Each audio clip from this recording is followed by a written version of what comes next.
Hello friends, compound corner Kannada ಚಾನಲ್ಗೆ ನಿಮಗೆ ಸ್ವಾಗತ. ಈ ಚಾನಲ್ನಲ್ಲಿ ನಾನು ಸ್ಟಾಕ್ ಮಾರ್ಕೆಟ್ ಬಗ್ಗೆ ವಿಡಿಯೋ ಮಾಡ್ತೇನೆ ಹಾಗೂ ನಿಮಗೆ ಲೈವ್ ಅಪ್ಡೇಟ್ಸ್ ಬಗ್ಗೆ ಇನ್ಫಾರ್ಮೇಷನ್ ಕೊಡ್ತಾ ಇರ್ತೇನೆ ಫ್ರೆಂಡ್ಸ್. ಸೊ ನಿಮಗೇನು ಡೌಟ್ಸ್ ಇದ್ದರೆ ನಾನು ಕಮೆಂಟ್ಸಲ್ಲಿ ಕೇಳಿ. ಸೊ ಇಲ್ಲಿ ಡಿಸ್ಕಸ್ ಮಾಡೋ ಯಾವುದೇ ಸ್ಟಾಕ್ ನಿಮಗೆ ಇನ್ವೆಸ್ಟ್ಮೆಂಟ್ ಅಡ್ವೈಸರಿ ಆಗಿರೋದಿಲ್ಲ. ಸೊ ಇನ್ವೆಸ್ಟ್ಮೆಂಟ್ ಮಾಡೋ ಮೊದಲು ನೀವು ನಿಮ್ಮ ಫೈನಾನ್ಷಿಯಲ್ ಅಡ್ವೈಸರೊಟ್ಟಿಗೆ ಡಿಸ್ಕಸ್ ಮಾಡಿ ಆಮೇಲೆ ಡಿಸಿಷನನ್ನು ತಗೊಳ್ಳಿ. ಸೊ ಇವತ್ತು ನಾವು ಡಿಸ್ಕಸ್ ಮಾಡಿರೋ ಸ್ಟಾಕ್ ಫ್ರೆಂಡ್ಸ್, ಅದು HDFC ಬ್ಯಾಂಕ್. ಈ ವಿಡಿಯೋನಲ್ಲಿ HDFC ಬ್ಯಾಂಕ್ ಲಾಂಗ್ ಟರ್ಮ್ ಇನ್ವೆಸ್ಟ್ಮೆಂಟ್ಗೆ ಎಷ್ಟು ಒಳ್ಳೆಯದಂತ ನೋಡೋಣ. ತುಂಬ ಜನರು ಕೇಳ್ತಾರೆ, ಸರ್ HDFC ಬ್ಯಾಂಕ್ ಬಗ್ಗೆ ಇನ್ವೆಸ್ಟ್ ಮಾಡಬಹುದಾ 5 ವರ್ಷಕ್ಕೆ 10 ವರ್ಷಕ್ಕೆ ಅಂತ. ಹಾಗಿದ್ದರೆ ಇವತ್ತು ಕಂಪ್ಲೀಟ್ ನಾನು ಎಕ್ಸ್ಪ್ಲೇನ್ ಮಾಡ್ತೀನಿ, ಬನ್ನಿ ಶುರು ಮಾಡೋಣ. ಈ ಬ್ಯಾಂಕ್ಗೆ ನಿಮಗೆ ಲಕ್ಷ ಕಸ್ಟಮರ್ಸ್ ಇದ್ದಾರೆ. 1000ಕ್ಕಿಂತ ಜಾಸ್ತಿ ಇದರ ಬ್ರಾಂಚಸ್ ನಿಮಗೆ ನೋಡಲಿಕ್ಕೆ ಸಿಗ್ತದೆ. ಸೊ ಪ್ಲಸ್ ಇವರ ನಿಮಗೆ ಡಿಜಿಟಲ್ ಬ್ಯಾಂಕ್ಸ್ ತುಂಬ ಸ್ಟ್ರಾಂಗ್ ಆಗಿ ನಿಮಗೆ ನೋಡಲಿಕ್ಕೆ ಸಿಗ್ತದೆ ನಮ್ಮ ಗೆಳೆಯರೇ. ಸೊ ಮತ್ತು ಪ್ಲಸ್ RBI ಕೂಡ ಈ ಬ್ಯಾಂಕನ್ನು ಸಿಸ್ಟಮ್ಯಾಟಿಕಲಿ ಇಂಪಾರ್ಟೆಂಟ್ ಬ್ಯಾಂಕ್ ಅಂತ ಕರೀತದೆ. ಯಾಕೆಂದರೆ ಈ ಬ್ಯಾಂಕ್ ಫೈನಾನ್ಷಿಯಲಿ ತುಂಬ ಸ್ಟ್ರಾಂಗ್ ಮತ್ತು ಸ್ಟೇಬಲ್ ಆಗಿದೆ. ಮತ್ತು ಈ ಬ್ಯಾಂಕಿನ ನಾವು ಫೈನಾನ್ಷಿಯಲ್ ಪರ್ಫಾರ್ಮೆನ್ಸನ್ನು ಈಗ ನಾವು ಡಿಸ್ಕಸ್ ಮಾಡೋಣ ಗೆಳೆಯರೇ. ಸೊ ಫೈನಾನ್ಷಿಯಲ್ ಪರ್ಫಾರ್ಮೆನ್ಸ್ ನೋಡಿದರೆ ಬ್ಯಾಂಕ್ ಏನು ಮಾಡುತ್ತೆ ಅಂದರೆ, ಬ್ಯಾಂಕ್ ಅಂತಲ್ಲ, ಯಾವುದೇ ಕಂಪನಿ ಸ್ಟಾಕ್ ಮಾರ್ಕೆಟಲ್ಲಿ ಲಿಸ್ಟ್ ಆಗಿದ್ದರೆ ಸೊ ಅವರು ಪ್ರತಿ 3 ತಿಂಗಳಿಗೊಮ್ಮೆ ಅವರ ಬಿಸ್ನೆಸ್ ಪರ್ಫಾರ್ಮೆನ್ಸನ್ನು ಶೇರ್ ಹೋಲ್ಡರ್ಸ್ ಮುಂದೆ ಪ್ರೆಸೆಂಟ್ ಮಾಡ್ತಾರೆ. ಸೊ ಅದನ್ನು ನಾವು ಆ್ಯಸ್ ಎ ಇನ್ವೆಸ್ಟರ್ ಅದನ್ನು ನೋಡೋದು ತುಂಬ ಇಂಪಾರ್ಟೆಂಟ್ ಫ್ರೆಂಡ್ಸ್. ಆವಾಗ ನಮಗೆ ಐಡಿಯಾ ಸಿಗುತ್ತೆ, ಸೊ ನಾವು ಇನ್ವೆಸ್ಟ್ ಮಾಡಿರೋ ಕಂಪನಿ, ಬ್ಯಾಂಕ್ ಆಗಲಿ ಕಂಪನಿ ಆಗಲಿ, ಸೊ ಯಾವ ಥರ ಪರ್ಫಾರ್ಮೆನ್ಸ್ ಮಾಡುತ್ತಾರಂತೇಳಿ. ತುಂಬ ರಿಟೇಲ್ ಇನ್ವೆಸ್ಟರ್ಸ್ ಇದರ ಬಗ್ಗೆ ಚಿಂತೆ ಮಾಡೋದಿಲ್ಲ ಫ್ರೆಂಡ್ಸ್. ಅವರು ನೋಡೋದು ಸಹ ಇಲ್ಲ ಇದು ಹೇಗೆ ಬಿಸ್ನೆಸ್ ಹೇಗೆ ನಡೀತಾ ಇದೆ ಅಂಥೇಳಿ. ಅವರು ಓನ್ಲಿ ಸ್ಟಾಕ್ ಪ್ರೈಸ್ ಹಿಂದೆ ಹೋಗ್ತಾರೆ. ಸೊ ಹಾಗಾಗಿ ನಾವು ಈ ಪರ್ಫಾರ್ಮೆನ್ಸನ್ನು ನೋಡೋದು ತುಂಬ ಇಂಪಾರ್ಟೆಂಟ್. ಸೊ ಇವಾಗ ನೋಡಿದರೆ ಲಾಸ್ಟ್ ಸೆಪ್ಟೆಂಬರಲ್ಲಿ ಕಂಪನಿ ರಿಸಲ್ಟನ್ನು ತಂದಿದೆ. ಸೊ ಕಂಪನಿದು ರೆವೆನ್ಯೂ ಅಂದರೆ ಕಂಪನಿ ಬಿಸ್ನೆಸ್ ಎಷ್ಟು ಮಾಡಿದೆ, 86,994 ಕೋಟಿ ಬಿಸ್ನೆಸ್ ಮಾಡಿದೆ. ಅಂದರೆ ಆಲ್ಮೋಸ್ಟ್ ಹೇಳ್ಬೋದು 87,000 ಕೋಟಿಯ ಬಿಸ್ನೆಸ್ ಮಾಡಿದೆ. ಅದೇ 1 ವರ್ಷ ಮೊದಲು 83,000 ಕೋಟಿ ಮಾಡಿತ್ತು. ಸೊ 83,000ದಿಂದ 87,000ವರೆಗೆ ನಿಮಗೆ ಜಂಪ್ ನೋಡಲಿಕ್ಕೆ ಸಿಗ್ತಾ ಇದೆ ಫ್ರೆಂಡ್ಸ್. ಸೊ ಆಲ್ಮೋಸ್ಟ್ ಹೇಳ್ಬೋದು 4,000 ಕೋಟಿವರೆಗೆ ನಿಮಗೆ ಬಿಸ್ನೆಸ್ಸಲ್ಲಿ ಜಂಪ್ ನೋಡಲಿಕ್ಕೆ ಸಿಗ್ತಾ ಇದೆ. ಸೊ ಖಾಲಿ ಇನ್ಕಮ್ ನೋಡಿದರೆ ಸಾಕಾಗೋದಿಲ್ಲ ಫ್ರೆಂಡ್ಸ್, ಕಂಪನಿಯ ಎಕ್ಸ್ಪೆನ್ಸ್ ಕೂಡ ನಾವು ನೋಡಬೇಕಾಗುತ್ತೆ. ಯಾಕೆಂದರೆ ಇನ್ಕಮ್ ಒಂದು ಮಾಡಿರ್ಬೋದು, ಸೊ ಎಕ್ಸ್ಪೆನ್ಸ್ ಅದಕ್ಕಿಂತ ತುಂಬ ಎಕ್ಸ್ಪೆನ್ಸ್ ಅಂದರೆ ಖರ್ಚು, ಸೊ ಅದು ತುಂಬ ಜಾಸ್ತಿ ಆಗಿದ್ದರೆ ಕಂಪನಿ ಲಾಸಲ್ಲೂ ಸಹ ಹೋಗ್ಬೋದು. ಇದು HDFC ಬ್ಯಾಂಕ್ ಗೆಳೆಯರೆ. ಸೊ ಇಲ್ಲಿ ನಿಮಗೆ ಲಾಸ್ ಬಗ್ಗೆ ಅಷ್ಟೊಂದು ಇದಿರೋದಿಲ್ಲ, ಇಲ್ಲಿ ಲಾಸ್ ಆಗೋ ಚಾನ್ಸಸ್ ಇಲ್ಲ. ಪ್ರಾಫಿಟಲ್ಲಿ ಹೆಚ್ಚು ಕಮ್ಮಿ ನಿಮಗೆ ನೋಡಲಿಕ್ಕೆ ಸಿಗ್ಬೋದು. ಸೊ ಎಕ್ಸ್ಪೆನ್ಸ್ ನೋಡಿರ್ಬೋದು ಗೆಳೆಯರೆ, 52,000 1 ವರ್ಷ ಹಿಂದೆ ಇತ್ತು. ಸೊ ಈ ವರ್ಷ ಬ್ಯಾಂಕಿದ್ದು ಖರ್ಚು ನೀವು ನೋಡಿದರೆ 45,000 ಕೋಟಿವರೆಗೆ ಬಂದಿದೆ. ಅಂದರೆ ಆಲ್ಮೋಸ್ಟ್ ನಿಮಗೆ 7,000 ಕೋಟಿವರೆಗೆ ಖರ್ಚಲ್ಲಿ ಕಡಿಮೆ ನಿಮಗೆ ನೋಡಲಿಕ್ಕೆ ಸಿಗ್ತಾ ಇದೆ ಗೆಳೆಯರೆ. ಸೊ ಒಂದು ಬ್ಯಾಂಕ್ ಆಗಲಿ, ಒಂದು ಕಂಪನಿ ಆಗಲಿ, ಇಲ್ಲಿ ನಾರ್ಮಲ್ ಮನುಷ್ಯನೇ ಆಗಲಿರಲಿ, ಖರ್ಚು ಕಡಿಮೆ ಆದರೆ ಅದು ತುಂಬ ಒಳ್ಳೆಯದು ಗೆಳೆಯರೆ. ಸೊ ಹಾಗೆ ಇಲ್ಲಿ ಕೂಡ ನಿಮಗೆ ಖರ್ಚು ಕಡಿಮೆ ಆಗಿರೋದು ನೋಡಲಿಕ್ಕೆ ಸಿಗ್ತಾ ಇದೆ. ಸೊ ಹಾಗಾಗಿ ಕಂಪನಿಯ ಪ್ರಾಫಿಟ್ ಅಂದರೆ ಬ್ಯಾಂಕಿದ ಪ್ರಾಫಿಟ್ ಎಷ್ಟಾಗಿದೆ, ಸೊ ಈ ವರ್ಷ ಈ ಕ್ವಾರ್ಟ್ರಲ್ಲಿ 20,000 ಕೋಟಿವರೆಗೆ ನಿಮಗೆ ಕಂಪನಿಯ ಇದು ಬ್ಯಾಂಕಿನ ಪ್ರಾಫಿಟ್ ನೋಡಲಿಕ್ಕೆ ಸಿಗ್ತಾ ಇದೆ. ಹಾಗೆ 1 ವರ್ಷ ಹಿಂದೆ 18,000ವರೆಗೆ ನಿಮಗೆ ಪ್ರಾಫಿಟ್ ನೋಡಲಿಕ್ಕೆ ಸಿಗ್ತದೆ. ಸೊ 18,000ರಿಂದ 20,000ವರೆಗೆ ನಿಮಗೆ ಜಂಪ್ ನೋಡಲಿಕ್ಕೆ ಸಿಗ್ತದೆ. ಆಲ್ಮೋಸ್ಟು 2,000 ಕೋಟಿವರೆಗೆ ನಿಮಗೆ ಜಂಪ್ ನೋಡಲಿಕ್ಕೆ ಸಿಗ್ತಾ ಇದೆ ಗೆಳೆಯರೆ. ಹಾಗೆ ಬ್ಯಾಂಕಿದು NPA ಕೂಡ ತುಂಬ ಇಂಪಾರ್ಟೆಂಟ್ ಆಗಿರುತ್ತೆ. ಸೊ ನೀವು ಫೈನಾನ್ಷಿಯಲ್ ಪರ್ಫಾರ್ಮೆನ್ಸ್ ನೋಡಿದರೆ ನಿಮಗೆ ಜಂಪ್ ನೋಡಲಿಕ್ಕೆ ಸಿಗ್ತಾ ಇದೆ. ಸೊ ಪ್ರತಿ ಕ್ವಾರ್ಟ್ರಲ್ಲಿ ನೋಡಿದರೆ 11,000 ಇತ್ತು, ಆಮೇಲೆ 12,000, 12,000, 12,000, 17,000 ಸ್ವಲ್ಪ ಜಂಪ್, 18,000, 18,000ರಿಂದ 19,000, 19,000ರಿಂದ 20,000ವರೆಗೆ ನೋಡಲಿಕ್ಕೆ ಸಿಗ್ತದೆ. ಅಂದರೆ ನಿಮ್ಮ ಪ್ರಾಫಿಟಲ್ಲಿ ಮೇಲೆ ಹೋಗೋ ಚಾನ್ಸಸ್ ನಿಮಗೆ ನೋಡಲಿಕ್ಕೆ ಸಿಗ್ತಾ ಇದೆ, ಪ್ರಾಫಿಟ್ ರೈಸ್ ಆಗ್ತಾ ಇದೆ. ಸೊ ಇದೊಂದು ಒಳ್ಳೆ ಸಂಕೇತ ಆಗಿರುತ್ತೆ. ಹಾಗೆ ಬ್ಯಾಂಕಿದ NPA ಅಂದರೆ ಬ್ಯಾಂಕ್ ಏನು ಮಾಡ್ತದೆ, ಡೆಪಾಸಿಟ್ ತೊಗೊಳ್ತಾರೆ, ಹಾಗೆ ಅದನ್ನು ಅವರು ಬೇರೆಯವರಿಗೆ ಲೋನಲ್ಲಿ ಕೊಡ್ತಾರೆ. ಸೊ ಆ ಕೊಟ್ಟ ಲೋನ್ ಹಿಂದೆ ಬರ್ತಾ ಇದೆ ಇಲ್ವಾ ಅಂತೇಳಿ ನೋಡಲಿಕ್ಕೆ ಅದೊಂದು ರೇಷಿಯೋ ಇರುತ್ತೆ, ಅದು NPA ಅಂತೇಳಿ ಕರೀತಾರೆ. ಸೊ ಕೊಟ್ಟ ಲೋನಲ್ಲಿ ಎಷ್ಟು ಹಿಂದೆ ಬಂದಿದೆ, ಅವರು ಯಾವುದು ಹಿಂದೆ ಬರ್ತಾ ಇಲ್ಲ ಅಂಥೇಳಿ. ಸೊ ಈಗ ನಾವು ಗ್ರಾಸ್ NPA ನೋಡಿದರೆ 34,000 ಕೋಟಿ ಇತ್ತು. ಸೊ 1 ವರ್ಷ ಹಿಂದೆ ನೋಡಿದರೂ ಸಹ 34,000 ಕೋಟಿ 250 ಇತ್ತು. ಸೊ ನಿಮಗೆ ಆಲ್ಮೋಸ್ಟ್ ಫ್ಲ್ಯಾಟೇ ಅಂತ ಹೇಳ್ಬೋದು. ಸೊ ಆಲ್ಮೋಸ್ಟ್ ಅಷ್ಟೇ ಅಮೌಂಟಲ್ಲಿ ನೋಡಲಿಕ್ಕೆ ಸಿಗ್ತಾಯಿದೆ. ಪರ್ಸೆಂಟೇಜ್ ಯೂಸಲ್ಲಿ ನೋಡಿದರೆ ನೆಟ್ NPS ಅಂದರೆ ಎಲ್ಲ ಅಡ್ಜಸ್ಟ್ಮೆಂಟ್ ಆದ ನಂತರ ಅದು 0.42% ಇತ್ತು ಈ ಕ್ವಾರ್ಟ್ರಲ್ಲಿ. ಒಂದು ವರ್ಷ ಹಿಂದೆ 0.41 ನಿಮಗೆ ನೋಡಲಿಕ್ಕೆ ಸಿಗ್ತದೆ. ಅಂದರೆ ಸ್ವಲ್ಪ ಜಂಪ್ ನಿಮಗೆ ನೋಡಲಿಕ್ಕೆ ಸಿಗ್ತಾಯಿದೆ ಒಂದು ವರ್ಷ ಕಂಪೇರ್ ಮಾಡಿದರೆ.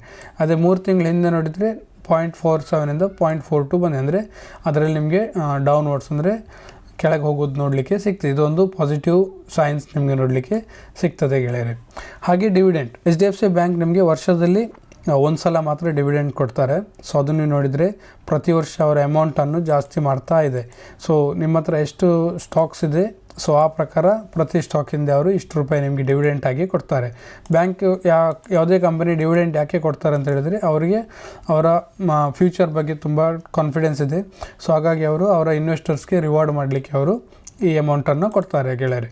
ಸೊ 6.5 ರೂಪೀಸ್ ಇತ್ತು, ಆಮೇಲೆ 15.5 ಆಯಿತು, 19 ಆಯಿತು, 19.5 ಆಯಿತು. ಸೊ ಲಾಸ್ಟ್ ಕ್ವಾರ್ಟ್ರಲ್ಲಿ ಅವರು 22 ರೂಪಾಯಿ ನಿಮಗೆ ಪ್ರತಿ ಶೇರ್ ಪ್ರಕಾರ ಕೊಟ್ಟಿದ್ದಾರೆ. ಸೊ ಒಳ್ಳೆ ಡಿವಿಡೆಂಟ್ ಬ್ಯಾಂಕ್ ಇನ್ವೆಸ್ಟರ್ಸ್ಗೆ ಕೊಡೋದನ್ನು ನಿಮಗೆ ನೋಡಲಿಕ್ಕೆ ಸಿಗ್ತಾ ಇದೆ.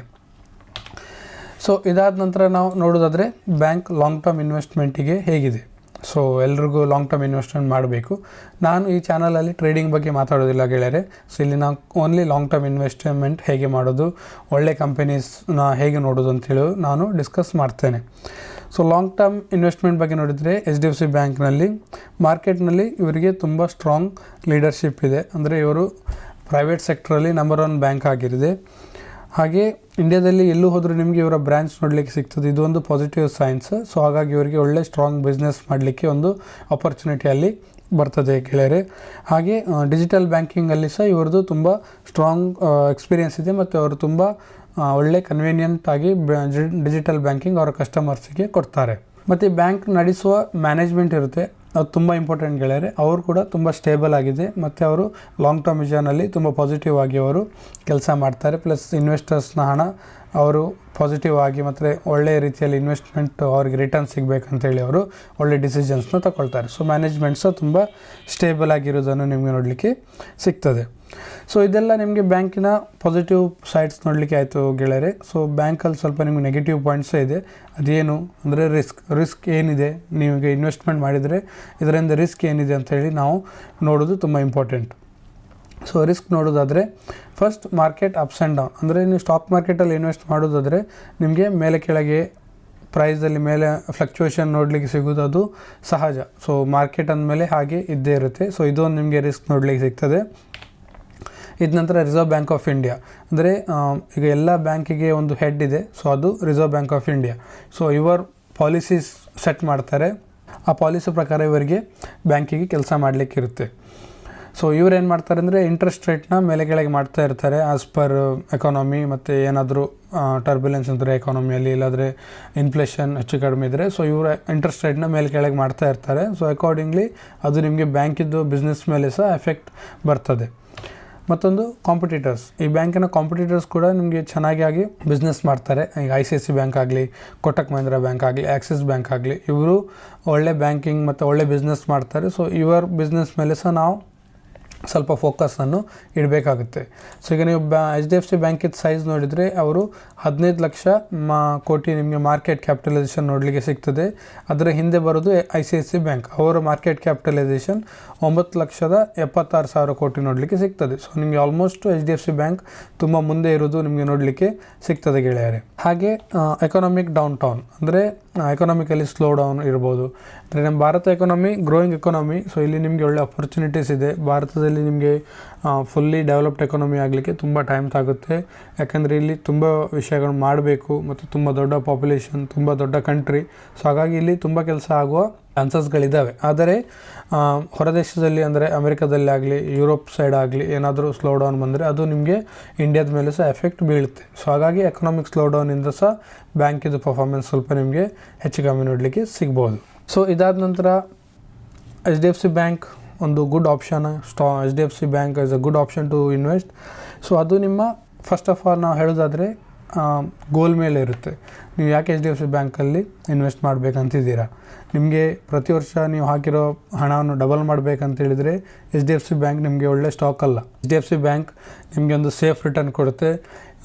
ಆಲ್ಮೋಸ್ಟ್ ಹೇಳ್ಬೋದು ಒಂದು ಪ್ರತಿ 5ರಿಂದ 6-7 ವರ್ಷಕ್ಕೊಮ್ಮೆ ನೀವು ಹಾಕಿರೋ ಹಣನ ಡಬಲ್ ಮಾಡೋ ಕೂಡ ಸಾಧ್ಯತೆ ಇರುತ್ತೆ. ಫಿಕ್ಸ್ ಅಲ್ಲ, ಅದರ ಚಾನ್ಸಸ್ ಜಾಸ್ತಿ ಇರುತ್ತೆ. ಸೊ ಆ ಥರ ಇನ್ವೆಸ್ಟ್ಮೆಂಟ್ ನಿಮಗೆ ಮೈಂಡ್ ಸೆಟ್ ಇದ್ದರೆ HDFC ಬ್ಯಾಂಕ್ ಬಗ್ಗೆ ನೀವು ಸ್ಟಡಿ ಮಾಡ್ಬೋದು. ಮತ್ತು ಯಾವತ್ತು ಇನ್ವೆಸ್ಟ್ಮೆಂಟ್ ಮಾಡುವಾಗ ಲಮ್ಸಮ್ ಅಮೌಂಟನ್ನು ಹಾಕಬೇಡಿ, ಯಾಕೆಂದರೆ ಮಾರ್ಕೆಟಲ್ಲಿ ಕರೆಕ್ಷನ್ ಬರುತ್ತೆ. ಸೊ ಈವನ್ HDFC ಬ್ಯಾಂಕ್ ಇಷ್ಟು ದೊಡ್ಡ ಬ್ಯಾಂಕ್ ಆದರೂ ಸೊ ಅದರಲ್ಲಿ ಸಹ ನಿಮಗೆ ಫ್ಲಕ್ಚುಯೇಷನ್ ನೋಡಲಿಕ್ಕೆ ಸಿಗ್ತದೆ. ನಿಮಗೆ ಸಣ್ಣ ಕಂಪನಿ ಥರ ಅಂದರೆ ಮಿಡ್ ಕ್ಯಾಪ್ ಸ್ಮಾಲ್ ಕ್ಯಾಪ್ ಥರ ಅಷ್ಟೊಂದು ವೇರಿಯೇಷನ್ ಬರೋದಿಲ್ಲ, ಆದರೆ ಒಂದು 10-15% ಕರೆಕ್ಷನ್ ಬರ್ಬೋದು ಒಂದು ಮಾರ್ಕೆಟಲ್ಲಿ, ಅದು ಸಹಜ. ಕೊರೋನಾ ಅಂತ ಸಿಚುವೇಶನ್ ಬಂದರೆ ಜಾಸ್ತಿ ಸಹ ಬರ್ಬೋದು, ಅದು ಹೇಳಲಿಕ್ಕಾಗಲ್ಲ. ಆದರೆ ಅದು ಯಾವಾಗಲೂ ಬರೋದಿಲ್ಲ, ಅದು ಒನ್ಸ್ ಇನ್ ಬ್ಲೂ ಮೂನ್ ಅಂತ ಹೇಳ್ತಾರಲ್ಲ ಆ ಥರ ಅದು ಯಾವಾಗಲೂ ಬರುವ ಚಾನ್ಸಸ್ ಇರೋದಿಲ್ಲ. ಆದರೆ ಬಂದಾಗ ನಿಮಗೆ ಒಂದು ಒಳ್ಳೆ ಆಪರ್ಚುನಿಟಿ ಸಹ ಸಿಗ್ತದೆ ಇಂಥ ಕ್ವಾಲಿಟಿ ಬ್ಯಾಂಕಲ್ಲಿ ಇನ್ವೆಸ್ಟ್ಮೆಂಟ್ ಮಾಡಲಿಕ್ಕೆ. ಮತ್ತು ಪೋರ್ಟ್ಫೋಲಿಯೋ ರಿವ್ಯೂ, ಬ್ಯಾಂಕ್ ಯಾವತ್ತೂ ನಾನು ಹೇಳಿದಾಗೆ ಬ್ಯಾಂಕ್ ಅಂತಲ್ಲ, ಯಾವುದೇ ಕಂಪನಿ ಪ್ರತಿ 3 ತಿಂಗಳಿಗೊಮ್ಮೆ ಅವರ ಬಿಸ್ನೆಸ್ ಹೇಗೆ ನಡೀತದೆ ಅಂತೇಳಿ ರಿಪೋರ್ಟ್ ಕಾರ್ಡ್ ಕೊಡ್ತಾರೆ. ಸೊ ಅದೇ ಕ್ವಾರ್ಟರ್ಲಿ ರಿಸಲ್ಟ್ಸ್ ಅಂತ ಹೇಳ್ತೇವೆ. ಸೊ ಅದನ್ನು ನಾವು ಇನ್ವೆಸ್ಟ್ ಮಾಡಿರೋ ಕಂಪನಿ ಬಗ್ಗೆ ನಾವು ಓದಬೇಕು, ಕಂಪನಿ ಎಷ್ಟು ಪ್ರಾಫಿಟ್ ಮಾಡ್ತಿದೆ, ಹೇಗೆ ನಡೀತಾ ಇದೆ ಬಿಸ್ನೆಸ್ ಅನ್ನೋದನ್ನು ನೋಡಬೇಕು. ಮತ್ತು ಏನು ಮತ್ತು ಕಾಮೆಂಟ್ರಿ ಸಹ ಕೊಡ್ತಾರೆ ಬ್ಯಾಂಕ್ ಅವರಾಗಲಿ ಕಂಪನಿಯವರಾಗಲಿ, ನಮಗೆ ಬರುವ 3 ತಿಂಗಳು ಇಲ್ಲ ಬರುವ ವರ್ಷದಲ್ಲಿ ಬಿಸ್ನೆಸ್ ಹೇಗೆ ನಡಿಬೋದು ಅಂತೇಳಿ. ಸೊ ಅದನ್ನು ನಾವು ಆ್ಯಸ್ ಎ ಇನ್ವೆಸ್ಟರ್ ಅದನ್ನು ನೋಡಬೇಕು, ಅದನ್ನು ಸ್ಟಡಿ ಮಾಡಬೇಕು. ಹಾಗೆ ನಾವು ಪೋರ್ಟ್ಫೋಲಿಯೋನ ರಿವ್ಯೂ ಮಾಡ್ತಾ ಇರಬೇಕು ಗೆಳೆಯರೆ. ಲಾಂಗ್ ಟರ್ಮ್ ಇನ್ವೆಸ್ಟ್ಮೆಂಟ್ ಅಂತ ಹೇಳಿ ಹಾಕಿ ಸುಮ್ಮನೆ ಮರೆಯೋದಲ್ಲ. ಸೊ ಆವಾಗ ಇದನ್ನು ನಾವು ನೋಡಬೇಕು, ಆವಾಗ ನಮಗೆ ಅರ್ಥ ಆಗುತ್ತೆ ನಾವು ಒಂದು ಕರೆಕ್ಟ್ ಜರ್ನಿಯಲ್ಲಿ ಇದ್ದೇವಾ ಇಲ್ವಾ ಅಂಥೇಳಿ. ಸೊ ಇದೆಲ್ಲ ಪಾಯಿಂಟ್ಸ್ HDFC ಬ್ಯಾಂಕ್ ಬಗ್ಗೆ ಇವತ್ತು ನಾನು ನಿಮಗೆ ಡಿಸ್ಕಸ್ ಮಾಡಿದೆ ಫ್ರೆಂಡ್ಸ್. ಇದು ಲಾಂಗ್ ಟರ್ಮ್ ಇನ್ವೆಸ್ಟ್ಮೆಂಟ್ ಬಗ್ಗೆ ಕಂಪ್ಲೀಟ್ ಎಕ್ಸ್ಪ್ಲನೇಷನ್. ವಿಡಿಯೋ ಇಷ್ಟ ಆಯ್ತಂದರೆ ಲೈಕ್ ಮಾಡಿ, ಶೇರ್ ಮಾಡಿ, ಚಾನಲ್ಗೆ ಸಬ್ಸ್ಕ್ರೈಬ್ ಮಾಡಿ. ಯಾವುದೇ ಡೌಟ್ಸ್ ಇದ್ದರೆ ಕಮೆಂಟ್ನಲ್ಲಿ ಕೇಳಿ, ಡೆಫಿನೆಟ್ಲಿ ರಿಪ್ಲೈ ಮಾಡ್ತೇನೆ. Thank you so much friends.